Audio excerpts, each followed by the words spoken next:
The stream is live. We are live, and welcome to the Transformation Podcast. Hello. Guten Tag. Matthew Hello. Kealey is here. Ich hasse Matthias.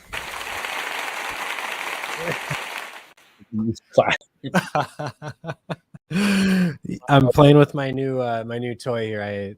This is the first time going live on StreamYards. Is what? Yeah. So I get the pleasure of being the first one. You're the first one. Yeah, I've been playing around with this for the last couple hours, but you're the first one. I got to make sure I'm looking at the camera right. This is a whole new setup for me, so it might be kind of wonky tonight. Okay. Yeah. So we were talking about the state fair. We ran into each other at State Fair. What was you're a yearly goer. What's your take on this year's fair?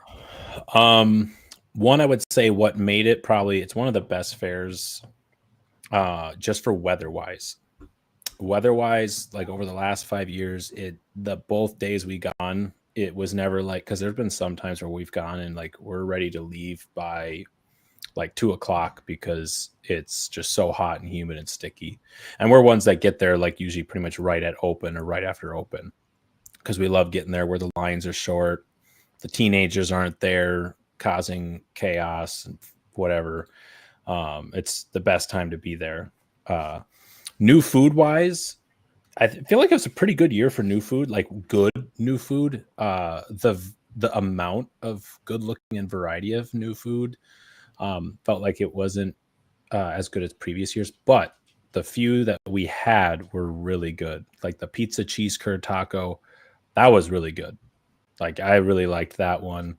I forget what they were called. They're called like something squeakers at the Blue Barn. That was really good. It was like cheese curds with some like like I think like a cream cheese whip and then like a berry sauce. And then there's some Capri cheese curd dish from like Lulu's, which is really good. The one that I didn't get to try, and I'm hoping they keep it next year if it's not new anymore or whatever, is at the Green Mill trailer where it's the hot honey pizza balls. I heard they were pretty good by some people. I know the bison meatball sub, that was really good. It was just, I would say, way too expensive in my opinion. It's like $17 for it. How often do you eat bison? Not often, but I have had it. You know, it's a good quality meat. It's not your typical meat to go to though if you're trying to eat something tasty. Do you usually do it as ground, or have you ever had like a bison steak before? I have not had a bison steak. I've only had a bison burger, like a bison ground patty, basically burger. It has an off taste to me. The one time I tried it, I didn't care for it. It's not, this thing, and it's a healthy meat, like because very lean, very lean, and that's why like it would be really good. But that's why it also doesn't have a very good taste. Just like when I was in Kealey, there was a place we'd go out to eat pretty often because it had like kind of like specialty burgers. Like I've had a boar burger before, elk burger, kangaroo burger, bison burger, and so on. Whereas like boar was really good because it's a little bit fattier. Your elk burgers are really good, but then like the bison and the kangaroo, they're good, but they're just leaner meats, so they don't have that fatty flavor in there that helps, kind of give you more of just a savor. I don't know what you want to say, like a savory taste or whatever. Right. Yeah, I'm trying to think of what I had. I had cheese curds as usual. I have to get them. And by the way, I think this is the first time I'd gone in. I want to say it was about 7 years, 5 to 7 years. Yeah. How those cheese curds feel in the stomach? Not great. I was going to say I didn't feel too good the following day after all the fried food. Yeah. Because on top of that, I had trying to think of. I had like 4 beers, and that was the first time I've had a beer in like weeks. And then you tried, were they all different ones? Like, were you trying like different? Yeah. So I had the churro one, the churro cream ale, and then there's like a mini donut beer at the Ballpark Cafe. Yep. Yeah. I think there was like a I think I just had a couple more Modelo's after that. Hi, But George. so Okay. sometimes they're like a little too sweet, you know. Yep. There was one Look at that the- was hi, George. gross. Reed, who was with me, I have took it. I think it was the key lime pie. Oh yeah, I haven't had that one. Man, that was nasty. Yeah, bad. Very bad, very bad. We also we rode the Skyline. I showed Which him the one? Skyline. The open one? Yes. No, Okay. no, not the open one. The other one. The where you're- old one? Yes, the encapsulated The one. encapsulated. Yep. You know, that was his first time at the fair, and it's so fun when you bring somebody to the fair for the first time because they don't understand it until they show up. They're And actually then there. you get to be the person to show them those things, like the ye old mill. Yep. Ye Old We Mill. did the ye old mill. And by the way, the old mill is $5. That's so cheap. Yeah. We did the haunted house, also $5. I don't Haunted remember house. the haunted house being $5, by the way. Yeah. It's been a while since I've done it. What, Wilbur? Come on. Yeah. Dude. So, anyways, doing all those things was pretty fun. Overall, like you said, the weather. Can't remember a fair ever having that kind of weather ever. No, it's usually at least hot and like somewhat crazy humid, and so it makes it tough to like want to keep eating food when like that's pretty much what you're there for. And when you just feel gross, hot, sticky, and yeah. Yes. But it was a good year, and like we have our, like I was telling you, like our yearly favorites, like fucking Wilbur playing with one of the baby toys. What the hell? One of all of our go-tos is like the Giggles stand for the walleye cakes, the duck wontons, the Ollie's stand for the crab fritters. And then because I love ice cream, the nitro ice cream is my favorite. That was really good. You got some? Yeah, Yep. that was It's like, really good. Yeah, it's like, I mean, it gives the vibe of like like a Culver's custard because it's like thick, creamy, and it just melts in your mouth. But it's also ice cold. It's cold. It stays cold the whole time and everything. It's my favorite go-to for like ice cream. And then we always go to, I forget the actual name of the stand, but it's in the beer garden building where you get the street style corn on the cob and then the claw garitas, the beer garitas. Sure. I'm trying to think what else. And then we get the fried dill pickles or the fried pickles or whatever. We love those. Did you do the dill pickle tea? I saw that was a big No, that was a new thing. Yeah. We love, like, we do get the pickle pizza. We love that. But I saw the pickle tea and I'm like, I don't know. That just sounds nah. There was also a Somalian food people were lining up for in the international. Was space. it? Yeah. Oh, that's what that was. Yeah, because I remember we were over in the International Bazaar and I saw the line. I'm like, what the hell is up with this line? Like, I was like, well, whatever. Like, with how long it was, I'm like, don't care. Like, not even gonna. Like, right. It's not like I don't like waiting in lines if I don't have to. Not like that. No, that's extreme. That's extreme. I mean, at least it's in a nice spot where you're like most of it, you're under, like a canopy, so you're in shade and stuff. But even then, I'm not going to stand around that long when I'll just go get something else. There's a lot to do. Yeah, there's plenty to do to go about instead of waiting in line for 15, 20 minutes. We finished with 11 miles. Walked? Yeah. Yep. Yeah. And you guys were there from what, 4 until close? Until I think we left at 9 or 8:30. I think. Oh, damn. So you were there for like about 4 or 5 hours. Yeah. Ton of walking, but it was a lot of fun. And then as the night got later, the people watching got more fun. Oh yeah. That's I say like it's fun to stay late. That's why I don't mind us getting there early and leaving early because when it gets late, that's when the hood rat shit starts to happen. Yeah. And more of that stuff it's fun. Comes out and you get to people watch. That's what makes it fun. Yeah. It's truly the great Minnesota get together because you just get to remind yourself of how many great people are here. Yeah. And it is, and these other great people, but it all is of our doctors and engineers and pilots, future pilots. I do love it though. At the end of the day, just because me and we love eating, we love food, and it's something to look forward to every year.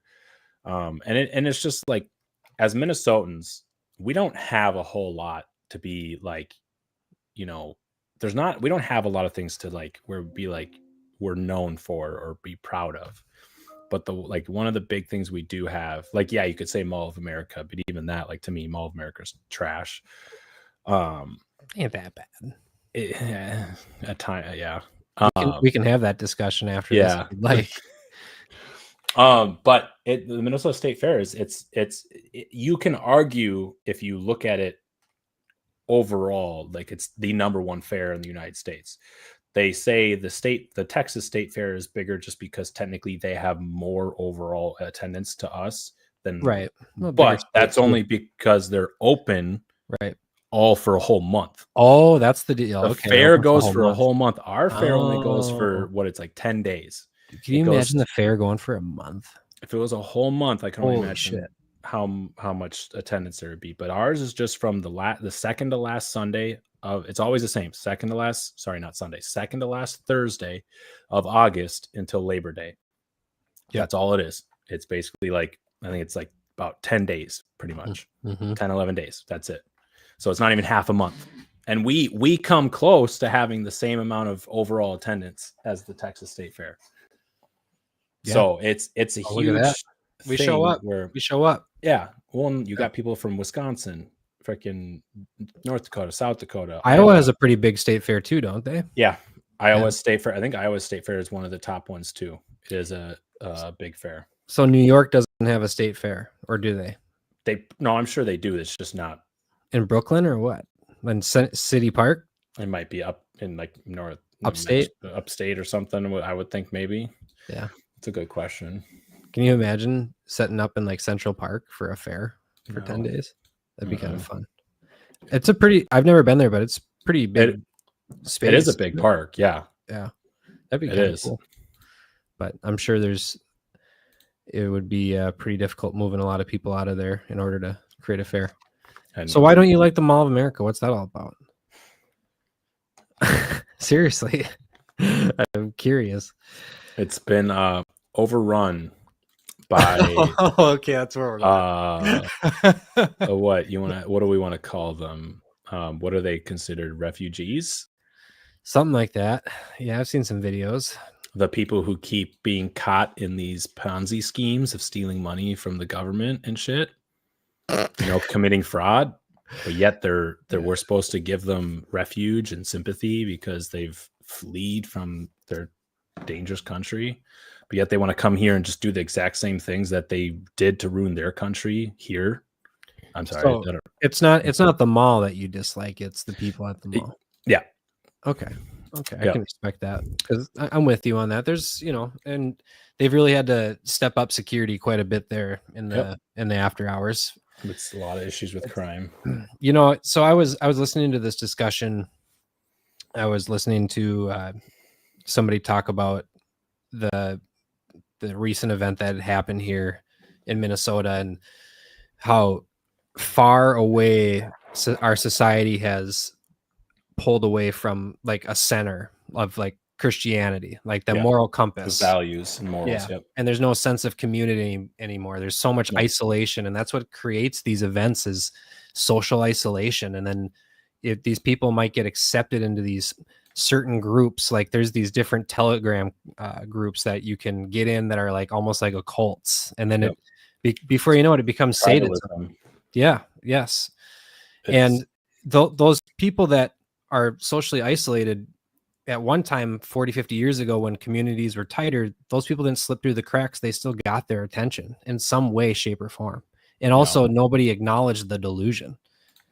So no, it's well, like we live in this like I think about it a lot and all the time is, so you have a specific group too who wants to try and act like they're on the higher moral ground, because they paint this picture of, well, we want to love and accept everyone as who they are, unless you're a Christian, because if you're a Christian, you don't accept us, so we don't accept you.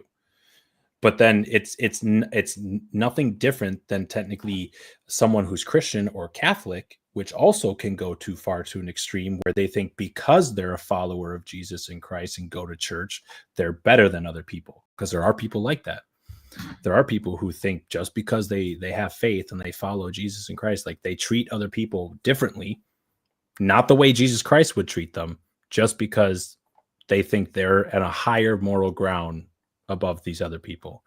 And again, it's exactly what you were starting off with, is when you stray too far left or right, or up and down, side to side, however you want to say it, from a moral center, there's always an extreme on either direction you end up going. There's always a moral center for everything where there's a right and wrong. And just because there's a wrong and you don't agree with the wrong doesn't mean it's a right now. Like, and we could argue about that with things like, to me personally, like transgenderism. Mm-hmm. People can sit and argue that, well, if they feel that way, then so be it. Okay, you keep pushing that goalpost. Okay, eventually we're right there on the doorstep of, okay, well, if people who want to identify as trans have a right to identify as trans, what's stopping eventually pedophiles saying, well, I have a right to be a pedophile? Or you can go as the extreme, like I don't think it would ever reach her, but it'll go to the extreme as serial killers.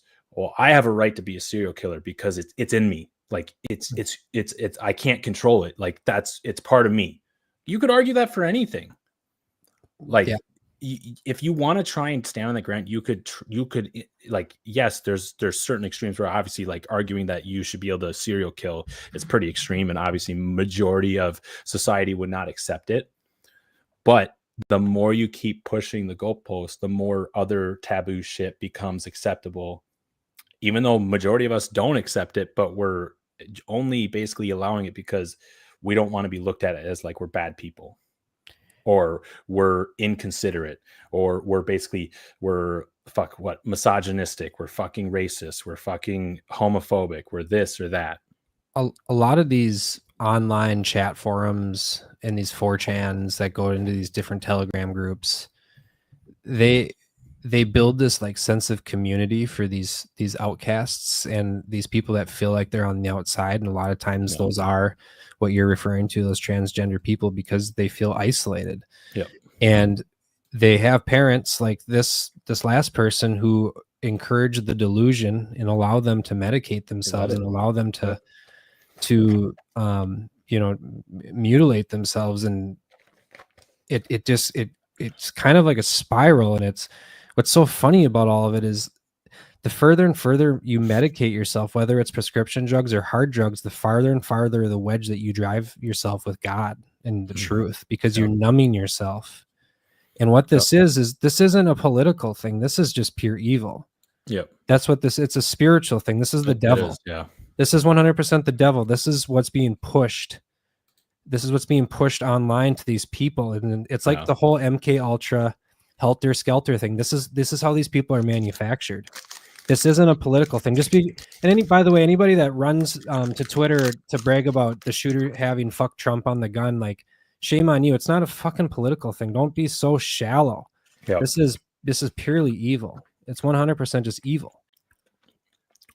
Being consumed by emotion to where it causes you to commit evil things. Because what do those kids ever do to you? Yeah. And when you watch them, it's so funny watching people's reactions to these tragedies too. Like, you see the mayor hop on the cameras and obviously he's emotional right away. Yeah. And right off the bat, he's defending the transgender community. And by the way, I'm not going to go after the trans community, because I don't believe it's the trans community that are like this. I think it's more of the community. There's people in the community that get sucked into these like platforms because they're isolated. Correct. And then they are easy to be manipulated. Right. And the reason why they're transgender a lot of the times is because they're just trying to fit in with someone. And if you're they want to belong. Correct. Somewhere. And that's what we're finding here. And unfortunately, it really does give the community a bad name. I don't want to speak too illy of the community, even though I do believe there are some deeper issues there, clearly. Mm-hmm. But I'm not going to say that it's just them that do this, because, to be perfectly honest, it was a white guy that went and did it. Yeah. Well, I think that's where like you get down to the nitty gritty. It's a mixture of again, kind of the same either which way. It's a mixture of who you associate with and the culture you associate yourself with. Like a lot of these, especially extreme and transgender groups, you're building a culture of whoever's not with us is the enemy. Just like when you have like the KKK, whoever's not with us is an enemy. Like whoever's not white is an enemy, or whoever, whatever. Like you, when you go to too far of an extreme of a group and like a tribe and a culture, that's what opens the door of committing evil things against people that, and even people who could care less what you're doing with your life. You know, they would just accept you the way you are, even though they might not agree with you. Like me, I'm a believer with the fact that with our faith and the following of Christ, I don't agree with the way that a lot of people live their lives, especially like transgenders and stuff like that. But I'm not going to treat you like you're less than human just because of it. Right.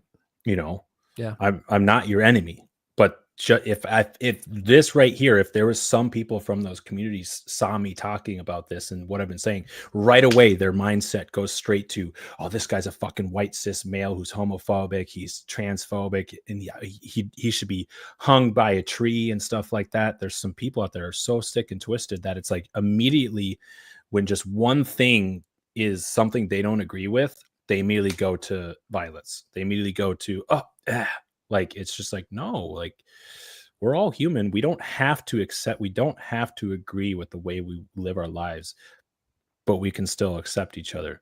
Even just like when it comes to, like I was talking about earlier, the Somalians, I don't like what they're doing, and I don't like how they live their lives, and I don't like how they do a lot of bad things with fraud and stuff. But I know there's probably some good people within their community as well. It's just we see the bad, we see all the negative, because I have plenty of, like, African and Muslim friends and coworkers at work who I really like love and I'm grateful for and I appreciate, because they're good people. Like they're very nice, they're very easy to get along with, and I accept them for who they are. Yeah, some are very hardworking too. Yep. Yeah. And Some of them are really good workers. They're very good people. And, just because we don't follow the same faith doesn't mean, I'm not going to associate myself with you. But, there's also a reason why, let's say you get out of the car in Minneapolis and you see a group of them late at night. There's a reason why you feel scared. It's not because it's the color of the skin. It's because the way that group typically acts because it's more common that way. It's more common. Like you're not going to, there's not very, fuck, I don't want to like sound fucking totally white privileged here, but like if you see a group of like white middle-aged adults walking down the street at night, you're not worried. The worst they're gonna do is maybe moon you, or do something stupid, whip out their like man tits and be like, that was a perfect point. They're not gonna fucking like gang beat you. They're not going to fucking steal your shit. They're not going to try and catcall you or try and start a fight just because, they got their big egos and everything. Yeah. It's not very often. Does it happen? Yes, it does happen, but it's not as often as, let's say, other demographics that hang out in groups. Yeah. We also allow words to carry so much power when we talk when we talk about people being offended by things. Yep. It's crazy how strong a word can be. We treat it almost as if it's like an act of war sometimes. And I mentioned this on my TikTok a little while ago, but what's so fascinating to me is as we continue to progress in this decentralized version of media where we can even go to Rumble to get our news now, there's no more silencing. People are going to have to get over being sensitive. It's just being sensitive. It's going to have to happen. I like to think of it like, I mean, who knows? I'm a big believer in the quote of, I'm surprised if we've already talked about it before in one of our walks, but like, tough times create strong men create easy times create weak men. Mm-hmm. And we're in an age of weak men, who just can't handle they can't handle their sensitive feelings, the way people talk about them or do things. Yeah. And I do believe, like, we're slowly coming around that hump, because I just saw something on Instagram, and I think I shared it on my story too, that right now from a study, adults from the ages of 18 to 24 who believe in God has tripled That's in what it great. was, I guess several years ago. It's like 3.5 times, I think it's than Yeah. what it was not too long ago, which is like, it tells me that, just because you're the loudest one in the room doesn't mean you're the majority. Yeah. Because I think the majority of America and the majority of young adults are actually, they're just sitting in the background silent because they know what's going on is wrong. And that's why a lot of them are going to Jesus and they're going to God, because they need something to follow that actually stands on a good moral ground of values. Yeah. I think that's great. And I think also I feel like our age group of, let's say, like 28 to 35, although like the 90s were sweet in a lot of ways, and we got that prime, we entered into the 2000s where we encountered like the World Trade Center 9/11. Yep. We had that event. We went through a recession. We watched friends or family lose their houses due to a crash, and we watched the market crash. We went through and then we were also like in the prime of the first Black president. We had to navigate that as white people in a high school where all of a sudden, there's like maybe like 30 or 40% minority in the school rather than what it used to be where it was 5 or 10% Black president, navigating all these things. And then on top of all of it is the integration of social media. Yep. And we're the first generation to experiment with it. Yeah. So I feel like there's a reason why our generation was further from God, because there's just so many, like throughout our upbringing, there's just so many wild events that have taken place. I mean, you yes, like technology, like internet technology and social media and the show. Like when we were younger, like what? I mean, yeah, you had MySpace and then it was Facebook, but then too, even like with video games, you just had, Xbox or one at first, an N64 and PlayStation 2, which you couldn't even play online. And then all of a sudden you have Xbox Live playing like Halo and stuff. And then you have Xbox 360 and like PlayStation 3 and all these new ways of interconnecting with people. And then on top of it, Facebook, then Instagram, then Twitter, and then YouTube. And then YouTube blew the hell up. And then, had Vine, that one died. But then now you got TikTok. And then now you have, all these live streaming now through YouTube, through TikTok, through X, through Twitch, through Kick. You have all of these things that were like, you never had access to this when you were younger. Like when it was our age, like, yeah, we'd be playing video games with each other. But then as soon as like, even like DoorDash, when it was like midnight, and we're like, all right, guys, let's go up and let's get some Taco Bell. It's before it closes. Yeah. It's like we got in our car and we drove to Taco Bell and we all ordered in the drive-thru, and then we came back and we fucking ate and kept playing some video games. I haven't ordered in a drive-thru in years. No. Like you do the app, you either DoorDash or you order on the app. Yeah. Yeah.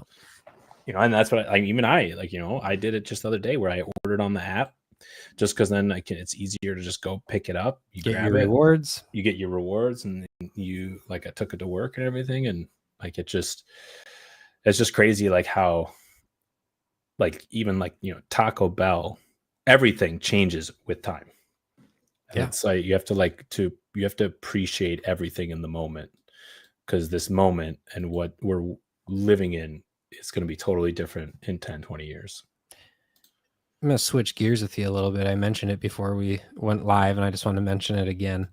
So Trump sent a box of Trump 2028 hats to Gavin Newsom today. Your thoughts? It's a troll move, and that's what he is. But I know I talked about with like when we were at the fair, we were there with our friends on Tuesday as well. But I don't know. It's like one of those things where, like, when someone keeps joking about something, it almost is like there's actually some sort of seriousness behind it. even though like I don't think Trump's health is gonna make him would be able to do it, but at the same time, I don't think it's just something that I just don't think you should really, I don't know, be tugging the rope at, Yeah. like mocking people with and stuff. Like, hey, whatever, you can still, it's whatever, Trump, you do whatever you want, but at the same time, like, I don't get me wrong, I voted for him. I do still, I'm happy with where our country is. I'm happy with where my 401k is. I'm happy with where Cisco stock is. I'm happy with like where crypto is. I'm happy with, overall the picture of, hopefully, the rates are going to get cut here. We'll be able to refinance our house and stuff. Gas prices are great. Inflation, I feel like has not really hit us. I know it's food. There's been some inflation with food, but Yeah, he keeps saying the eggs are coming down. The eggs are not down. No, they're still the same. He keeps saying that. Yeah, I don't get it. It's not, and that's where just like getting to my point. It's like I feel like our country is, at least economically wise, is better off than what it would have been if it was Kamala. Yeah, definitely. But I also, there's a lot of things I'm right back to where I was before Trump and everything. Like, I don't see myself voting in another election probably ever. Most likely just because I don't believe in, I had for the longest time, I never believed in my vote. Two, I just don't believe in voting for the lesser evil. Why waste my voice voting on someone that I genuinely deep down don't actually like have the thought of like, yeah, I want them to be president. Right. It's like, oh, I guess I'll go with them because I don't want the other guy. No, that's a waste of your voice. That's a wrong way to vote. It's a wrong. Yeah, you're right. You're right. No, what you should be doing is like, okay, well, if I don't like where our country is and where our government is, I'm not voting at all until there's change. It's crazy how there's 300 million people in this country, and it's just really between two people. Yep, it's just wild. If that doesn't tell you how, I don't know, if you ask me, corrupt and just broken our system is, like, I don't know what else you would think. I got something up on Twitter here I wanted to pull up. Let's see here. Is this the right one? Let's see. There we go. Okay, perfect. Okay. So it looks like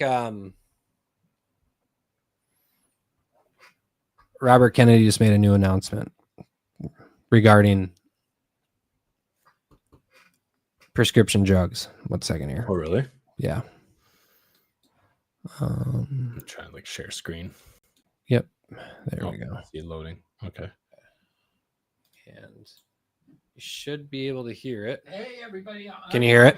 Yep. Your HHS secretary. Today, the Trump administration is demanding bold reform in our medical education system. I'm leading a team at HHS with the support of Secretary McMahon at the Department of Education that targets a situation that everyone has long recognized as wrong, but no one has yet had the gumption to fix.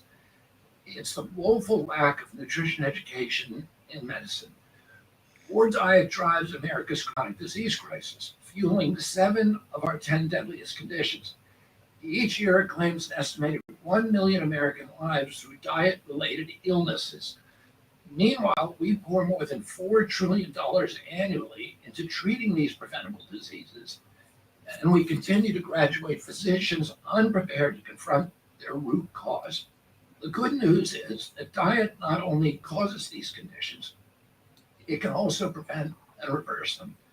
But for too long, we've instead analyzed the chronic disease crisis, commissioned studies, and pontificated about the importance of nutrition without taking any meaningful action. Recent data reveals a critical disconnect. Although all medical schools claim to include nutrition in their curricula. I want to pause for a sec. So Trump had come out, I think it was last night, and he had mentioned reopening mental institutes.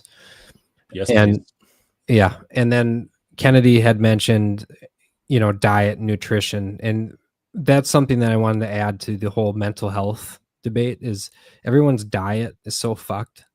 That messes with your mental health too. It messes with your mental health 100%. There's certain contaminants that are in processing, like parasites that can Yep. totally cause brain fog and can cause depression. Yeah. Well, not only that, but then if you mix that also with lack of exercise, lack of getting out in the sun, lack of socializing, socializing has a positive mental health effect. I get all the theories about Kennedy, the Jewish anti-Semitic bullshit. I get all of it, but just this right here is what makes me happy that I did vote for Trump and that he did win. This right here. This has been Kennedy was the one I wanted to vote for in the beginning. See, that's no. Kennedy's fat phobic. He's fat because phobic. He works out in jeans at Gold's Gym. Yeah. Not everybody can be like that, which means he's fat phobic. Yeah. Most medical students report receiving no formal nutrition education throughout their entire training. This leads to a troubling reality. Most medical students recognize nutrition is necessary. Nearly all medical residents are asked to counsel patients about nutrition, but fewer than a quarter of practicing physicians feel adequately prepared to provide nutrition advice. We can reverse the chronic disease epidemic simply by changing our... Isn't that crazy that you go to the doctor for feeling ill and the doctor doesn't ask you what you eat? Yep. Does that make sense? No. And that's why, so if no one knows this, obviously they're still part of the medical system, but if you have the ability, when you schedule yourself or find yourself a general practitioner, you should look for, I forget what it's called. I forget what it stands for, but I think it's a DO is what it is, because DOs are people who they actually do more schooling, and a part of that schooling is a deeper dive into nutrition. So my general practitioner, when I've gone to him and stuff, he's part of do you prescriptions and stuff like that. But at the same time, another GP would never recommend me to take peppermint oil as a supplement to help IBS or peppermint tea. Right. But he knew that's something he offered to me and asked me if that's something I've ever tried, and and then I've tried it, and peppermint tea can really help my IBS rather than some pills. Yeah, rather than just here's some prescription that will help with IBS, but then will cause a laundry list of side effects. Yeah, you're gonna have low calcium after that, so then we'll have to supplement with you calcium. It's going to the whole pharmaceutical commercials that you see when you watch cable, if you ever watch cable anymore. All it is pharmaceutical commercials. Well, this is the whole entire commercial is them listing the side effects. Breztri causes lung cancer, starvation. It's all these things. It's holy shit. Kennedy says it in this video where literally all these illnesses are caused by diet, and then it's a $4 trillion industry to treat these illnesses. $4 trillion. It's a money scheme. It's all a scam. It's all by the same people making money off of the food and off the drugs and off of the health insurance. Mm-hmm. Yeah, it's almost like a Ponzi scheme. It feels like, and it's frustrating because and this goes back to the same concept. The best thing I can think of is I just had something not like this happen at work, but where the concept is, okay, you can be mad. We can be mad at them and blame them that they shouldn't be doing this. It should be wrong. It is wrong. But we also have to take accountability for our own actions and choices, because we can't sit and be like, oh, they made me eat McDonald's. Oh, they made me eat 10 boxes of Cinnamon Toast Crunch this week. No, you made that choice. You always have the choice to not fall into the scam and take care of yourself. I had a colleague at work where he left his locker unlocked because he doesn't like having to open it. So he just leaves it open so he can easier get to his equipment and stuff. Guess what happened? He got jacked. Someone jacked him. Yeah. Okay. And I have to try and make them understand. And again, these guys at these young ages, they still have this, it's just victim entitlement of no accountability. It's well, are the guys who took my stuff going to get in trouble? Yes, we're going to investigate and we find them. What they did is wrong still, but you have to understand that what you did was wrong as well.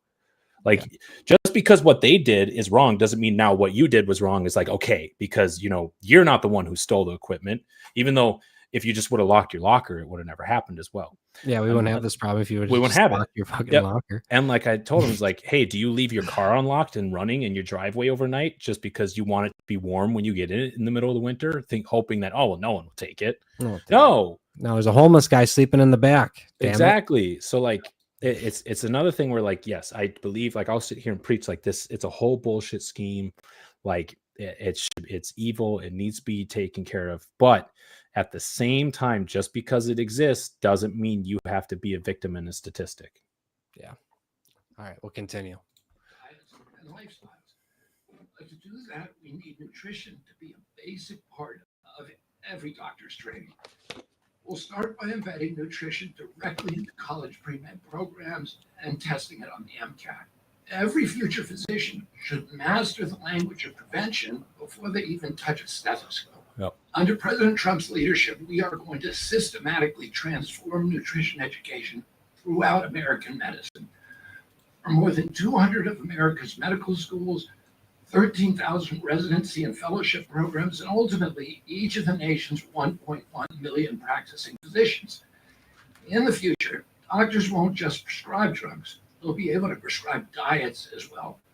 By confidently screening for diet-related diseases and collaborating with nutrition experts to recommend food-based solutions. Our reforms will save our country hundreds of billions of dollars and prevent millions of debilitating chronic diseases. This is an approach that is both radical and common sense. We're going to reconnect medicine with its roots. Hippocrates, the father of medicine, said, "Let food be thy medicine and medicine be thy food." His advice remains true today, and we're bringing back food to its proper place in medicine. Produced by the. There it is. Yep. Could it get any better? No. Right above, we have we just passed legislation to allow ivermectin to be sold over the counter. So I think maybe it could get a little bit better. That is better because this is the funny thing is, like, I remember when COVID was all like the first big thing, and I think was it Peter, what's his name? Pierre Corey. Someone, he was, I think it was him or someone, where he was talking about how anytime when you think, like, if you think you've even been exposed potentially to someone who has COVID, or you're going somewhere where you could be at high risk, or even if you start feeling like very light sick symptoms, he was always taking ivermectin. He would right away just be taking it because then he's already getting his body with it in the system to help him prevent from getting COVID or just have low symptoms if he were to contract it. Ivermectin is a crazy.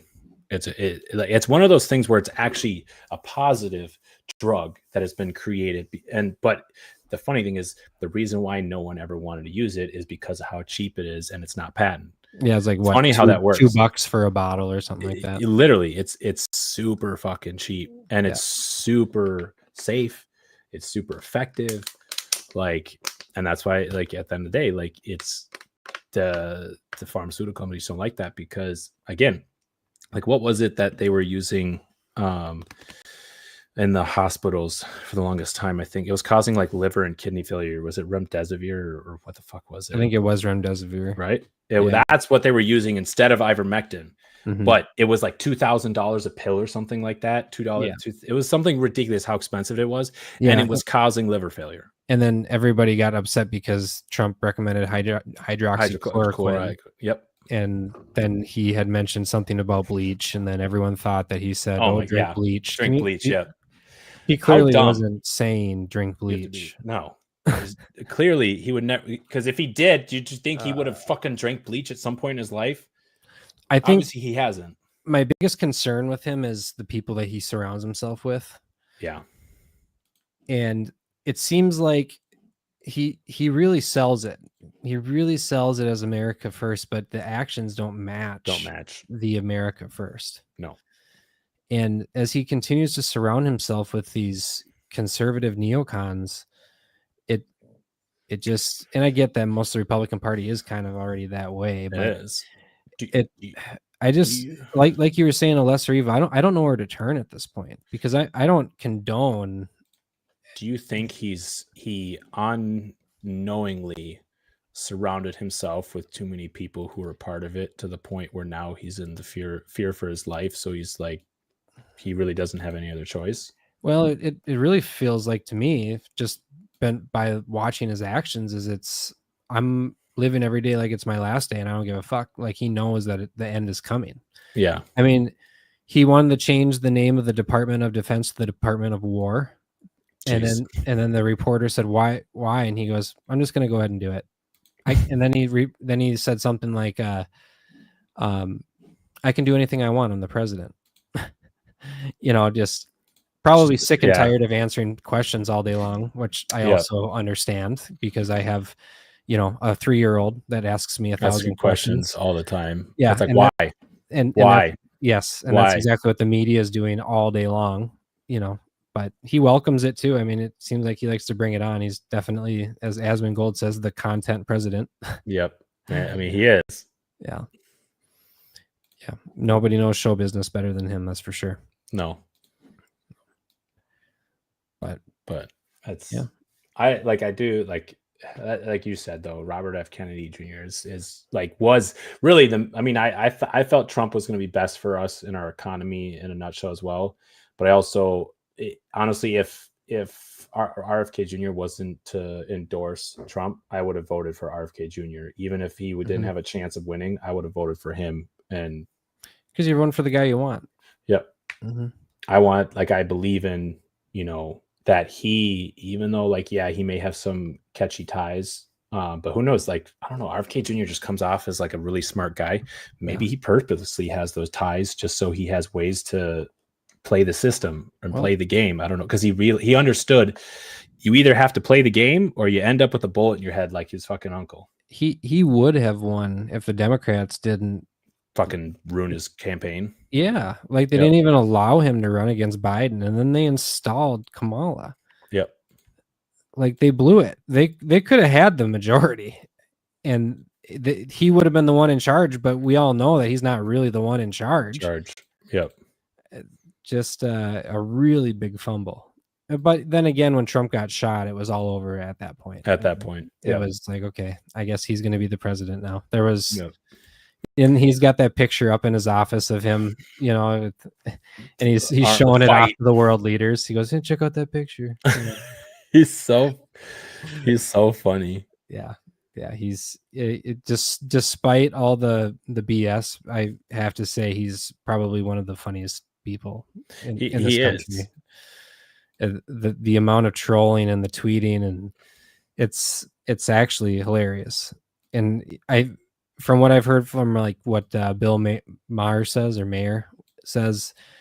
that who's a liberal, Trump had him over for dinner. He had said at his show that Trump plays a crazy person on TV, but a normal person lives in the White House. In the White House, yeah. I remember seeing that too. Fuck, what the fuck was I gonna say? There's something, and then I blanked. But yeah, he really is just behind the scenes, he is just a normal person. Yeah, I guess maybe. Well, maybe, yeah. But all right, man. Never know. You got anything else to add tonight? All right, we're at 48 minutes. Yeah, we're going on an hour. I mean, there's things that can still be talked about, but what's up? I don't know. You got anything? No, I think we covered a lot of topics tonight. Okay. Yeah. Got some democracy to spread. And this is the first time I'm streaming live on YouTube, Kick, X, and Twitch. Anybody that's listening, thanks for listening. Like, subscribe, comment, and we'll see you next time. Peace.